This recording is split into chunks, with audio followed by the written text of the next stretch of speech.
Hey everyone, Theo here. Today I'm reviewing the 2021 ASUS Zenbook 14X OLED laptop. First of all, disclaimer, this is a review unit on loan from ASUS Singapore, and having said that, let me just give you the bottom line up front. This is a beautiful looking laptop with solid build quality, has a very vibrant and sharp OLED display, has a trackpad which is actually a display as well with additional shortcuts. The overall performance is what I would expect from a mid-range laptop when it comes to gaming and also graphic design work. The only issues I have with this is actually with the software, and I'm not sure if it's related to Windows 11. So it's a good laptop, but I'll elaborate more on the software issues later on. My review will be from the perspective of a visual content creator, someone who does graphic design, digital art, edits photos and videos, and these are the specifications for the Zenbook 14X OLED. The things that are configurable would be the processor. You can choose either the 11th gen Intel i5 or i7 quad-core processors, 8 or 16 gigs of RAM, 512 gigabytes or 1 terabyte of storage, and the display can either be 4K OLED or 2.8K with 90 Hz refresh rate. I recommend going with the 2.8K display with 90 Hz refresh rate instead of the 4K display, because on a 14-inch display there is no visible difference in terms of sharpness. However, when it comes to 60 versus 90 Hz, you will be able to see the animation of everything. When it comes to gaming and also with Windows 11, all those animation will be noticeably smoother. These are items included in the box: power cable and a 100-watt charger. This is quite compact, and this is a slim carrying case. I don't think this is real leather.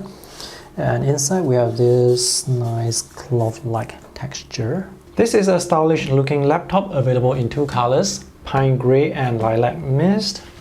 As usual, they have the circular pattern that radiates from the ASUS logo. All the edges are beveled, so there are no sharp edges. On the back we have angles on the four sides. This allows you to pick up the laptop very easily. And here, these are really huge holes for the exhaust. Exhaust comes out only from this side, so if you happen to be a left-handed user who uses a mouse, you can expect hot air at this area, and it's quite hot.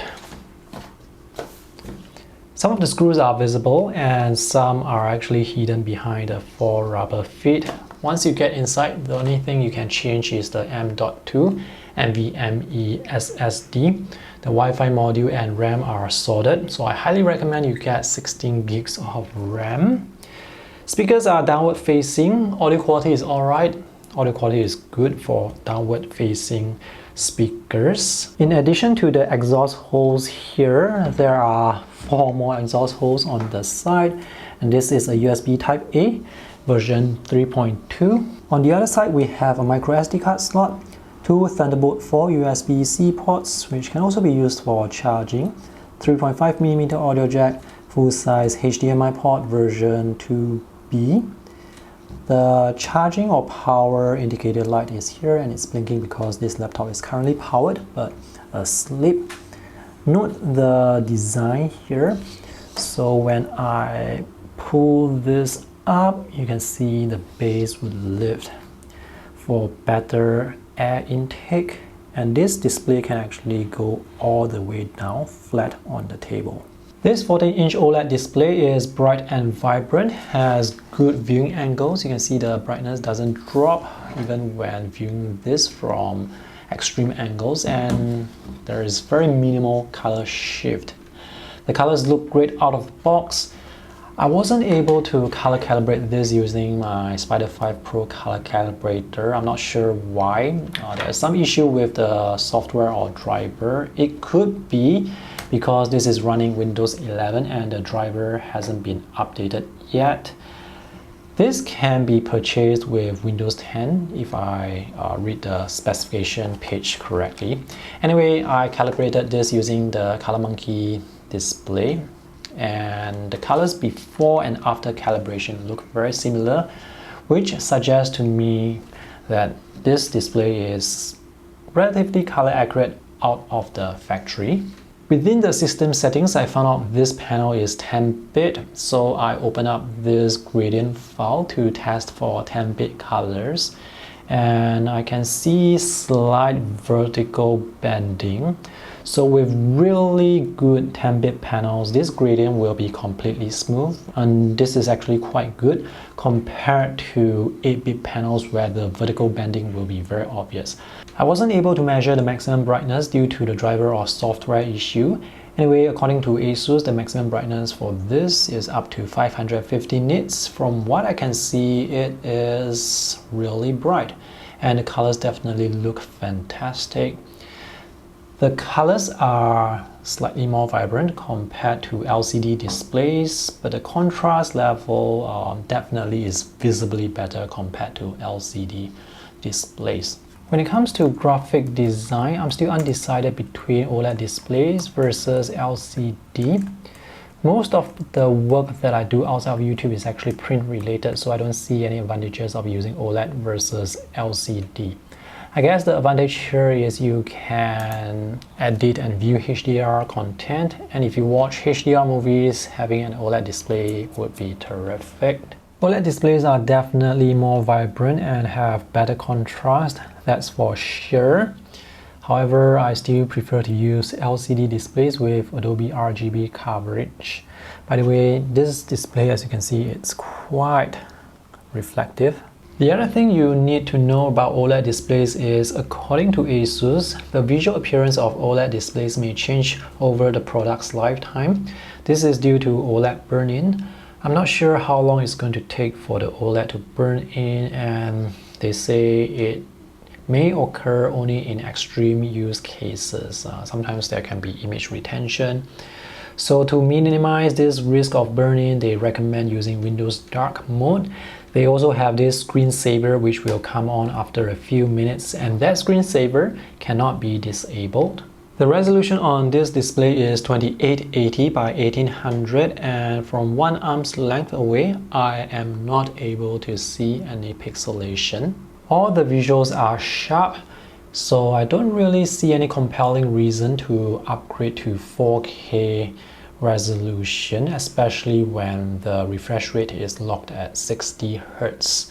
90 Hz is only available with the 2.8K displays, and this is a touch screen. This is the second display called the ScreenPad. The resolution is 2160 by 1080. This is marketed as something that can improve productivity. However, I don't really see how useful this is. There are already some shortcuts to apps which are preloaded here. You can also add your own shortcuts here. However, I don't see why you would want to have your shortcuts here when you can have them on your main display. For example, let's say you are working and you want to launch an app, so you have to look down at the display here, launch the app, and look back again. Whereas if you have the app or shortcut here, you can just click and it opens up. You don't have to look here and look there. So I'm not sure how useful this is. This is actually an additional display which is connected to the main display, because if you take a look at the Windows settings here, you can see this tiny little display at the bottom. So you can actually drag your mouse all the way from here down here, and you can drag any window from here down here as well. So you can have some apps running here, but I wouldn't use this to launch apps or shortcuts. This LCD display has sharp visuals, however it's not that bright. It's brighter if you look at it directly from the top, but at this angle the brightness is lower. The other thing I don't quite like about this ScreenPad is you can go into the touchpad mode. However, when you close the lid and open it up again, by the way, the fingerprint sensor is very effective and works really fast. So when you open this up again, the touchpad or the ScreenPad goes back to the shortcut mode. So if you want to use the touchpad again, you have to switch, and that is quite inconvenient. Thankfully, there is this shortcut here with the function key that allows you to disable the ScreenPad completely and just use this as a touchpad. The keyboard has good layout.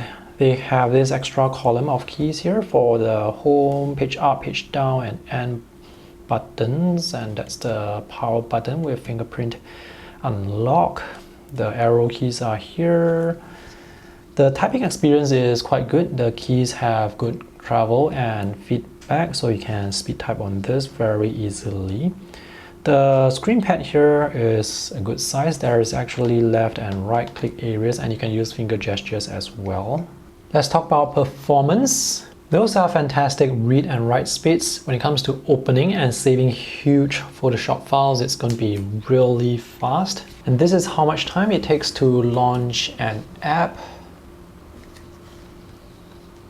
It's actually pretty quick, but you only get this speed after you have uninstalled the McAfee antivirus software, because that antivirus will scan the app before it can launch, and that scanning is going to make the app launch several times slower. Anyway, I've already uninstalled McAfee, which is why apps can launch pretty quickly.